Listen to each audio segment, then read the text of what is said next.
کیا آپ کو معلوم ہے کہ جادو کی علامات کیا ہیں؟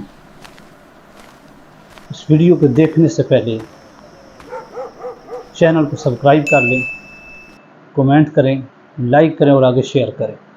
ہو سکتا ہے آپ کے ایک شیئر کرنے سے کسی کا بھلا ہو جائے۔ تو آئیے آج ہم آپ کو بتائیں گے کہ جادو کی علامت کیا ہوتی ہیں۔ اس میں سب سے بڑی علامت وہ بھی بتائیں گے کہ جادو میں کون کون سی علامات ظاہر ہوتی ہیں، جس سے پتہ چلتا ہے کہ یہ جادو کے اثرات ہیں۔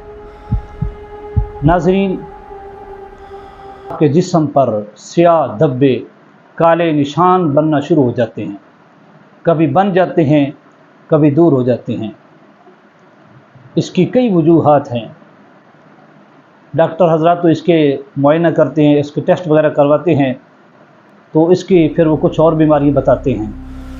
لیکن اکثر دیکھنے میں یہ آیا کہ ایسے سیاہ دھبے، ایسے کالے رنگ کے جو نشان پڑ جاتے ہیں جسم کے اوپر، کبھی پیٹھ پر، کمر پر بن جاتے ہیں، کبھی بازوؤں پر، کبھی گردن پر، کبھی پیٹ پر۔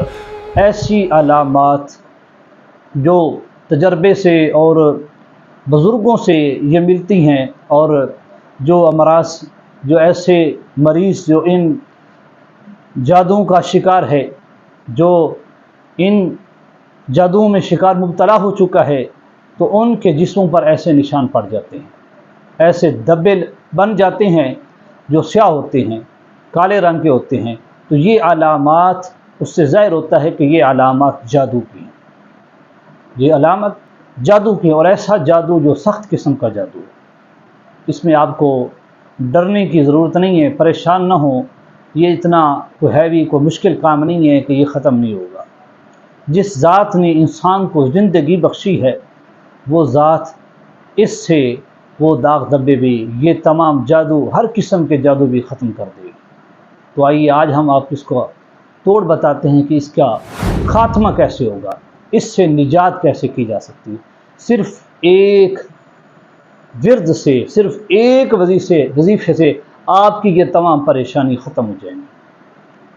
آپ کی تمام یہ داغ دھبے، یہ پریشانیاں، یہ ڈپریشن، یہ تمام تکلیفیں آپ کی دور ہو جائیں گی جس میں آپ مبتلا ہو چکے ہیں۔ صرف ایک وظیفہ آپ نے کرنا ہے، وہ کیا ہے کہ یا حق یا ممیت۔ اس ورد کو یاد کر لیں، میں دوبارہ دہراتا ہوں، یا حق یا ممیت۔ یہ دو لفظ ہیں، دو اسماء باری تعالیٰ ہیں، ان کو آپ نے ورد میں رکھنا ہے۔ ان کی تعداد کیا ہے، پڑھنا کیسے ان کو، یا حق یا ممیت۔ اس کو آپ نے روزانہ 1000 مرتبہ آپ نے اس کو ورد میں رکھنا ہے۔ دوبارہ سن لیں، اس کو 1000 مرتبہ آپ نے ورد میں رکھنا ہے۔ اس کو جو ہے وہ ایک وقت مقرر کر لیں، یا تو شام کو پڑھ لیں یا صبح پڑھ لیں۔ اگر آپ پر زیادہ اثرات ہیں، جادو کے اثرات زیادہ ہیں، زیادہ داغ دھبے ہیں، زیادہ آپ ڈپریشن کا شکار ہیں، زیادہ آپ تکلیف میں مبتلا ہیں، تو پھر ایسا کریں، اس کو صبح بھی پڑھیں اور شام کو پڑھیں۔ 1000 مرتبہ صبح پڑھیں، 1000 مرتبہ شام کو پڑھیں۔ انشاءاللہ یہ تمام قسم کے جادو، چاہے وہ جادو کالا ہے، پیلا ہے، مرگڑ کا ہے، جس بھی قسم کا جادو ہو، وہ انشاءاللہ جادو ختم ہو جائے گا۔ اگر یہ ویڈیو اچھی لگے، اگر آپ چاہتے ہیں کہ ایسی ویڈیوز آپ تک پہنچیں، اور ہمارا مقصد خدمت خلق ہے، نہ کہ ویوز لینا، تو اس ویڈیو کو شیئر کریں، کمنٹ کریں۔ ہو سکتا ہے آپ کے ایک شیئر سے کسی کا بھلا ہو جائے۔ السلام علیکم ورحمۃ اللہ وبرکاتہ۔